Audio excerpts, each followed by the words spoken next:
जय हिंद दोस्तों, बहुत बहुत स्वागत है हमारी इस इन्फॉर्मेटिव वीडियो के अंदर। आज हम बात करने वाले हैं, अगर आप अपने ही बैंक अकाउंट से पैसा निकालते हैं तो आपको भी देना पड़ेगा टैक्स, आपका भी कट जाएगा टीडीएस। आपको पता होगा डिजिटल जमाना है, ऑनलाइन जमाना है, गवर्नमेंट आपको प्रमोट करती है, गवर्नमेंट आपको कहती है कि आप ऑनलाइन यूज करें, यूपीआई यूज करें। लेकिन जब नोटबंदी हुई थी तो वहां पर गवर्नमेंट ने जो कैश का यूज करना है दोस्तों बंद कर दिया था। आपको पता होगा अगर आप भी बैंक अकाउंट में जाकर के अपने ही खाते से कैश निकालना चाहते हैं तो government of India income tax department आपको टीडीएस लगा देने वाला है, जो कि 2% से लेकर के 5% तक हो जाने वाला है। तो आपका भी सेविंग अकाउंट है और उस सेविंग अकाउंट के अंदर से आप नगद का पैसा निकालते हैं तो ये वीडियो आपके बहुत काम आने वाली है। इस वीडियो के लास्ट तक बने रहें। कब, क्यों और कितना टीडीएस आपका टैक्स कटने वाला है, क्या इस टैक्स को आप वापस ले सकते हैं, इनकम टैक्स डिपार्टमेंट को कैसे सूचना चली जाएगी, सेक्शन 194N यानी कि 194N के बारे में हम विस्तार से डिस्कस करेंगे। तो मेक श्योर करें इस वीडियो के लास्ट तक बने रहें। एक्सीलेंट नाम से हमने एक नया चैनल बनाया है, उसको प्लीज सब्सक्राइब करते जाइएगा। व्हाट्सएप और टेलीग्राम के चैनल को भी आप फॉलो कर सकते हैं, वहां पर भी काफी सारी इंफॉर्मेशन हम डालते रहते हैं। तो देर ना करते हुए सेविंग बैंक अकाउंट में अपना ही पैसा निकालने पर कब, कितना और कैसे आपका टैक्स टीडीएस कटने वाला है जान लेते हैं।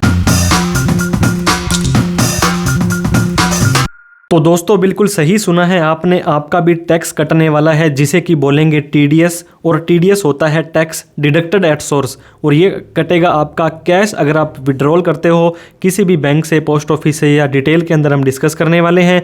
ये बोला गया है इनकम टैक्स के सेक्शन 194N के अंदर। तो 2025 के अंदर कब, कैसा और कितना आपका कैश निकालने पर टीडीएस कटने वाला है, टैक्स कटने वाला है, जान लेते हैं। जैसे हमने डिस्कस किया सेक्शन 194N यानी कि 194N जो बजट आया था 2020 का, उसके अंदर इंट्रोड्यूस किया गया था। अगर आप कैश निकालते हैं दोस्तों, खुद का पैसा है और आप किसी भी अकाउंट से निकालते हैं, अगर आपका वो बचत खाता सेविंग अकाउंट है, सैलरी अकाउंट है, अगर आपका करंट अकाउंट है, केसीसी लोन वाला अकाउंट है, किसान लोन वाला अकाउंट है, तो 1 सितंबर 2019 से ही गवर्नमेंट ने बोल दिया था कि आपको भी टैक्स कटवाना पड़ेगा। तो दोस्तों ये किस लिए लाया गया था सेक्शन 194N? ये डिस्करेज करने के लिए कैश ट्रांजेक्शन्स। आपको पता होगा गवर्नमेंट को कैश ट्रांजैक्शंस करने और करवाने से एलर्जी है, और प्रमोट करना था डिजिटली इकोनॉमी को। आपको पता होगा डिजिटल के कारण आजकल यूपीआई वगैरह कितना ज़्यादा यूज होने लग गया है। और आपने ये भी सुना होगा कि 40 लाख रुपए से ज़्यादा का यूपीआई एक पानीपुरी वाले ने ले लिया था, तो उसको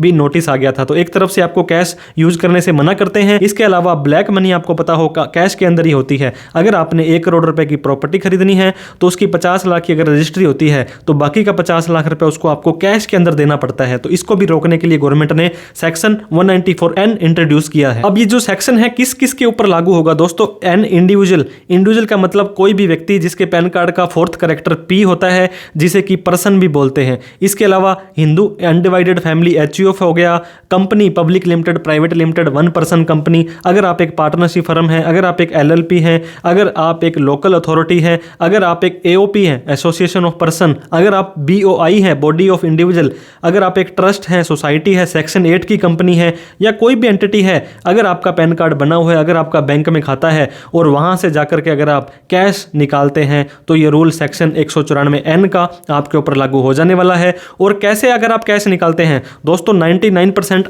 जो कैश निकलता था पहले, ये बैंक के अंदर जाकर के आपको एक पर्ची भरनी होती है और यहाँ पे लिखते हो, एक चेक टाइप से होता है कि 10,000 रुपये मैंने निकालने हैं, वहाँ आप साइन करते हो और जाकर के पैसा निकल जाता है। इसे बोलते हैं विड्रॉल स्लिप। अगर आप विड्रॉ स्लिप से पैसा निकालते हो, अगर दोस्तों एटीएम का ज़्यादा यूज करते हो, हालांकि एटीएम में बहुत सारी लिमिट्स होती है, जैसे कि डेली लिमिट, एक दिन में आप 25,000 निकाल सकते हो, एक दिन में आप 40,000 निकाल सकते हो। तो अगर आप एटीएम से निकालते हो, अगर आपकी एफडी थी वो टर्म डिपॉजिट पूरी हो गई और उसको आपने रिड्यूम कर लिया और उसको भी कैश में निकाल लिया, अगर आपने किसी को चेक दिया दोस्तों, वो बियरर चेक था, आपको पता होगा जब भी किसी को आपने चेक देना होता है तो राइट साइड, लेफ्ट साइड के ऊपर कॉर्नर पर 2 लाइनें लगानी होती है, वो आपने नहीं लगाई तो ये माना जाएगा कि ये भी कैश ही निकला है। सामने वाला व्यक्ति कैश निकालता है लेकिन ये माना जाएगा कि आप ही ने इस कैश को निकाला है। कहाँ से निकाला है? आपने बैंक से निकाला है दोस्तों। पब्लिक बैंक हो, प्राइवेट बैंक हो, SBI हो, HDFC हो, आपका स्मॉल फाइनेंस बैंक हो, आपका पोस्ट ऑफिस हो। आपको पता होगा पोस्ट ऑफिस भी आजकल सिर्फ डाक डिलीवर करने तक सीमित नहीं है, यहाँ पर भी आप अपना सेविंग अकाउंट खुला करके काफ़ी सारा लेन देन कर सकते हो। कोऑपरेटिव बैंक से कैश विड्रॉल करते हो तो दोस्तों ये रूल सेक्शन 194N आपके ऊपर लग जाएगा। 194N नहीं लगेगा अगर कोई भी गवर्नमेंट बॉडी पैसा निकालती है, अगर कोई बैंक एक बैंक से दूसरे बैंक में कोऑपरेटिव बैंक निकालती है, कोई बिजनेस कोरेस्पोंडेंस होते हैं दोस्तों, आपने सुना होगा बैंक बीसी, आपने लगभग बैंक के बाहर एक ई मित्र ऑनलाइन CSC वाले बैठे होते हैं तो उनको एक अलग से सर्टिफिकेट मिलता है। अगर वो बैंक सर्टिफिकेट उनको दे देते हैं बैंक वालों को तो उनका TDS नहीं काटा जाएगा। इसके अलावा ATM ऑपरेटर होते हैं दोस्तों, इनका भी TDS नहीं काटा जाएगा। और ऐसा कोई भी व्यक्ति जो सेंट्रल गवर्नमेंट नोटिफाई कर देती है टाइम पर तो उन किसी भी व्यक्ति का TDS 194N के अंदर नहीं काटा जाएगा। अब सबसे इंपॉर्टेंट पार्ट है कब और कितना TDS काटा जाएगा। तो TDS काटने के लिए हम आपको 2 कैटेगरी में बांट देते हैं। आपने सुना होगा ITR यानी कि इनकम टैक्स रिटर्न, अगर आप अपनी ITR भरते हो और अगर आप अपनी ITR नहीं भरते हो। पहली कैटेगरी है नॉन फाइलर ऑफ ITR। दोस्तों आपको ITR का आई भी नहीं पता है और आपने पहले कभी भी ITR नहीं भरी है तो आपके लिए जो लिमिट है ये 20 लाख रुपए है एक बैंक के अंदर, एक फाइनेंशियल ईयर के अंदर और एक पैन कार्ड में। अगर आप 20 लाख रुपए से ज़्यादा का कैश निकालते हो तो 2% आपका TDS यानी कि टैक्स काट लिया जाएगा। और वहीं पर अगर आप 1 करोड़ रुपए से ज़्यादा निकालते हो तो 1 करोड़ से ऊपर वाली अमाउंट पर 5% TDS काट लिया जाएगा। तो उम्मीद करता हूँ समझ आया होगा। अगर आप 20 लाख रुपए तक नगद निकालते हो तो आपका कोई TDS नहीं काटा जाएगा। 20 लाख से लेकर के 1 करोड़ के बीच में 2% और 1 करोड़ से ऊपर वाली पर 5% का TDS आपका टैक्स डिडक्टेड एट सोर्स है वो काटा जाएगा।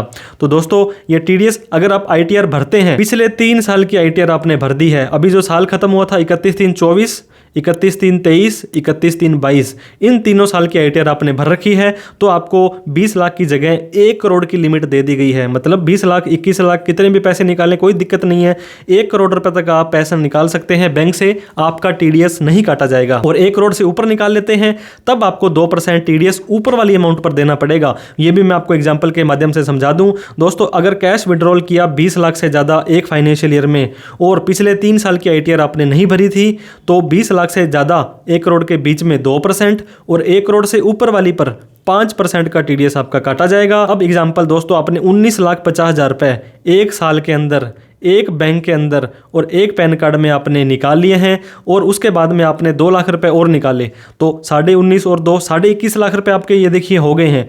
तो सरकार कहती है 20 लाख तक तो आपको हमने माफ़ कर दिया, लेकिन ऊपर का जो 1.5 लाख रुपए आपने कैश निकाला है इस पे हम 2% TDS काट करके 3,000 रुपये आपका काट लेंगे। अब आपके खाते से ये काट लेंगे, अगर आपके खाते में नहीं पड़े तो आपका होल्ड कर देंगे, उतने रुपए माइनस में कर देंगे। और अब इस 3,000 रुपये को क्या करेंगे वो बैंक वाले इनकम टैक्स डिपार्टमेंट को दे देंगे, आपके 26 AS में बोल जाएंगे ऑनलाइन कि इस व्यक्ति ने इतने रुपए का नगद निकाला था, अब आप जानो और ये व्यक्ति जाने। और वहीं पर ऐसा बहुत कम केस आता है अगर आपने कैश निकाल लिया 1 करोड़ रुपए एक साल के अंदर और आपने पिछले 3 साल की ITR नहीं भरी है तो दोस्तों 20 लाख से लेकर के 1 करोड़ तक तो आपको वैसे भी मैंने बताया 2% TDS कटवाना है और 1 करोड़ से ऊपर वाली अमाउंट पर आपको 5% का TDS कटवाना पड़ेगा। कटवाना क्या पड़ेगा वो बैंक वाले ऑटोमेटिक ही काट लेंगे। अब मान लीजिए 99,50,000 रुपये आपने अपने बैंक से निकाल लिए और 2 लाख रुपए आपने और निकाले तो 1 करोड़ 1,50,000 हो गए। तो 1,50,000 रुपये के ऊपर अगर आपने ITR पिछले 3 साल की भरी है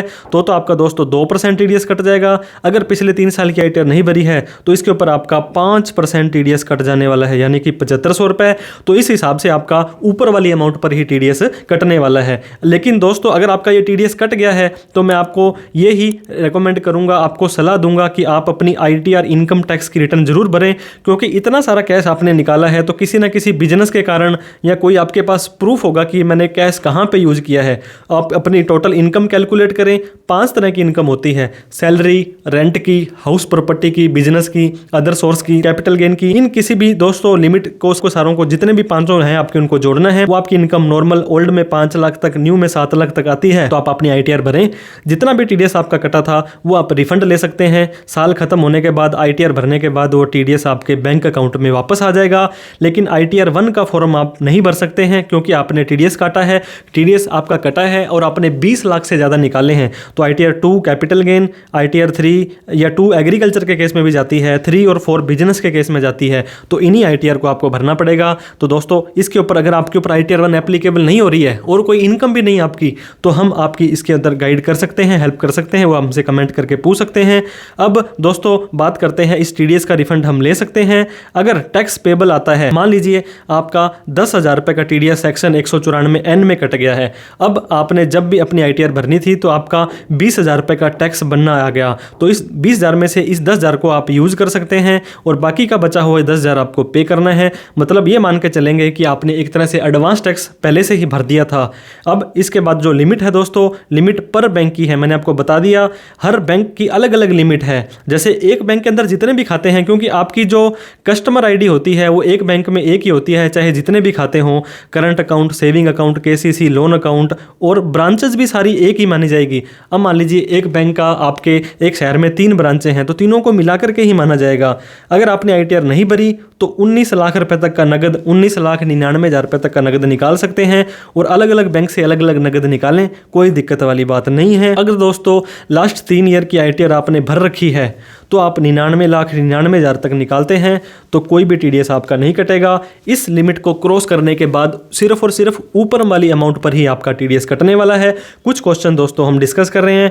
cash deposit and withdrawal more than 10 lakh rupees. अब मैंने 20 लाख की लिमिट तो आपको बताई थी कि आपकी TDS कट जाएगा, लेकिन अगर आप 10 लाख से ज़्यादा का भी नगद जमा या नगद निकालते हो, ये सूचना भी वो बैंक वाले इनकम टैक्स डिपार्टमेंट को देते हैं और आप ITR नहीं भरते हो, तो अगर आपका ट्रांजैक्शन 50 लाख तक का है तो साल खत्म होने के 4 साल तक, 50 लाख से ज़्यादा का ट्रांजैक्शन है तो 6 साल तक आपको नोटिस भेज के पूछा जा सकता है कि आपने उस साल की ITR क्यों नहीं भरी, आपने जो कैश जमा या निकाला करा था ये कैश आपके पास कहाँ से आया था। ITR नहीं भरी तो आप अपने अकॉर्डिंग जरूर ITR फाइल करें अगर नगद के अंदर इतना लेन देन कर रहे हैं तो। इसके बाद में दोस्तों आपने सुना होगा फॉर्म 15G और 15H, 2 तरह के फॉर्म आते हैं जो आपको ये बैंक को रिक्वेस्ट करते हैं कि मेरा TDS ना काटा जाए। मान लीजिए बैंक में आपने FD करा रखी थी और आपका वहाँ पे 1 लाख रुपए का FD का ब्याज आना था और कोई इनकम नहीं है, तो 1 लाख का 10% 10,000 रुपये TDS कट जाता है। लेकिन फॉर्म 15G और H देते हो तो आपका TDS नहीं कटा जाएगा। लेकिन 194N के केस में आप TDS कटने से नहीं बच सकते हो, कोई फॉर्म आपको नहीं बचा सकता है। और इसी के अलावा इस तरह का कोई लोअर टैक्स डिडक्शन का सर्टिफिकेट है वो भी आप अप्लाई नहीं कर सकते हो। अब ये बोलता है दोस्तों आपने 3 साल की ITR भरी होनी चाहिए, तो ये 3 साल काउंट कैसे होंगे जब आपका TDS कटने वाला है। मान लीजिए दोस्तों अगस्त के अंदर आपने, अगस्त 2024 के अंदर मान लीजिए आपने कैश निकाला 21 लाख रुपए। अब अगस्त वाली ITR की जो लास्ट तारीख थी 2024 की वो 31 जुलाई थी, क्योंकि वो डेट निकल चुकी है तो इस साल की भी ITR मानी जाएगी। आपने अगर नहीं भरी तो आपके लिए वो लिमिट नहीं काउंट होगी। तो इमीडिएटली 139(1) की जो ड्यू डेट होती है अगर वो निकल गई, इसका मतलब है कि आपने वो ITR नहीं भरी है। तो इस हिसाब से पिछले 3 साल की ITR वो कैलकुलेट करते हैं। दोस्तों एक फॉर्म होता है 26AS, जहां पर किसी भी तरह का अगर आपका किसी ने TDS काटा है तो ये आपके ऑनलाइन शो हो जाता है। अगर आपने पैन कार्ड दिया है तो उस पैन कार्ड के आधार पर आपके ऑनलाइन शो होगा। अगर आपने पैन कार्ड नहीं दिया तो TDS आपका कटेगा 20% और वो कटा हुआ TDS आप रिफंड भी नहीं ले पाएंगे, क्योंकि वो आपके 26AS में नहीं बोलेगा, आपके पैन कार्ड में नहीं बोलेगा।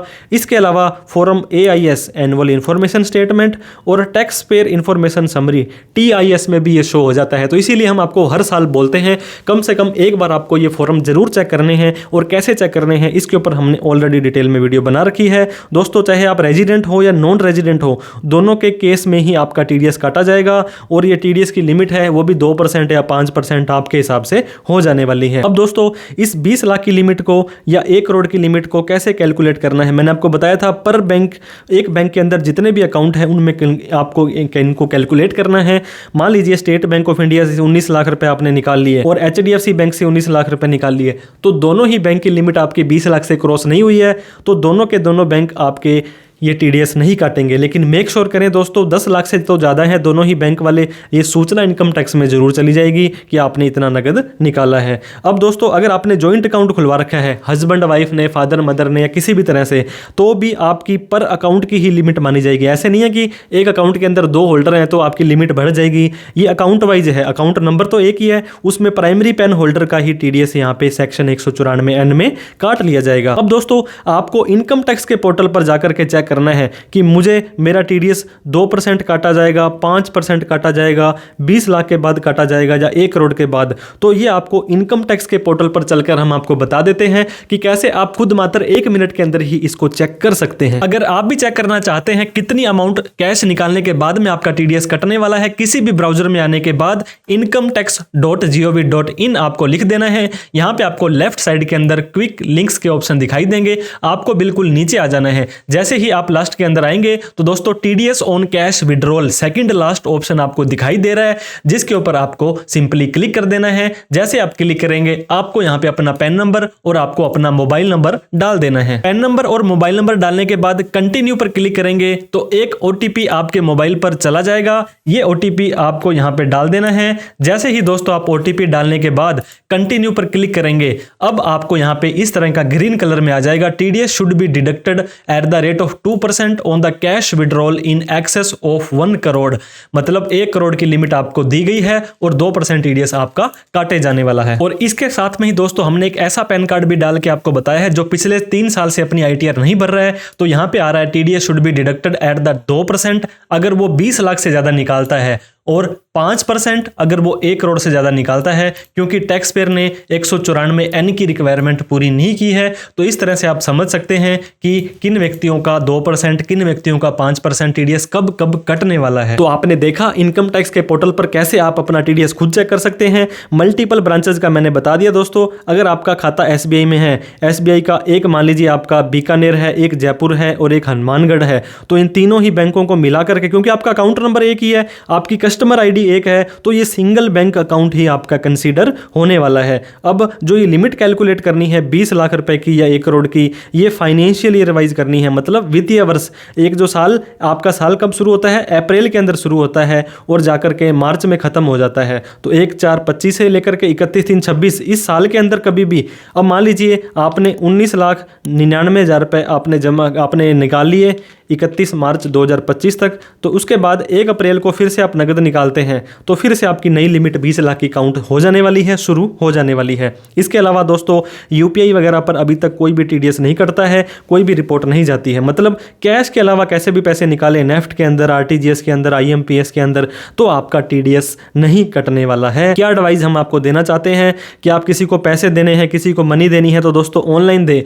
बहुत सारे लोगों को हमने देखा है 1 लाख, 20 लाख, 50 लाख खाते से नगद निकालेंगे फिर उसको देंगे। तो आपने ऑनलाइन देना है तो साथ में आपका रिकॉर्ड रहेगा। ये अदर देन कैश आप लेन देन करें, जैसे कि UPI, नेफ्ट, RTGS अकाउंट पे ही चेक दे दें। नॉर्मल चेक मत दें दोस्तों, क्योंकि वो भी कई बार सीधा ही सेल्फ का चेक देते हो, वो नगद निकाल लेता है, तो ये भी माना जाएगा कि खुद के पैसे से ही निकले थे। आप अपनी ITR टाइम से भरें, करेक्ट भरें, और जितने भी लेन देन आप करते हैं उसका रिकॉर्ड जरूर रखें कि पैसा कहाँ से आ रहा है, कहाँ जा रहा है। इसके अलावा बैंक के अंदर आप अपना पैन कार्ड अपडेट करें। अगर आपका पैन कार्ड अपडेट नहीं है तो 20% TDS आपका कट जाने वाला है अगर 20 लाख से ज़्यादा निकालते हो, और उस TDS का रिफंड भी आपको नहीं ले पाएंगे। अननेसेसरी लेन देन ना करें। 26AS, AIS और TIS साल में एक बार तो कम से कम आप जरूर चेक करें। वीडियो अच्छी लगी हो तो लाइक करके, अभी तक हमें सब्सक्राइब नहीं किया तो सब्सक्राइब करके हमारा हौसला बढ़ा दें। इस वीडियो को उन सभी लोगों में शेयर जरूर करें दोस्तों, आपके व्हाट्सअप के ग्रुप्स में, फेसबुक पर, जो कैश के अंदर ज़्यादा लेन देन करते हैं। कोई डाउट, क्वेरी, क्वेश्चन हो तो आप कमेंट करके हमसे पूछ सकते हैं, हम आपका रिप्लाई करने की कोशिश करेंगे। Thank you so much for watching this video. जय हिंद, जय भारत।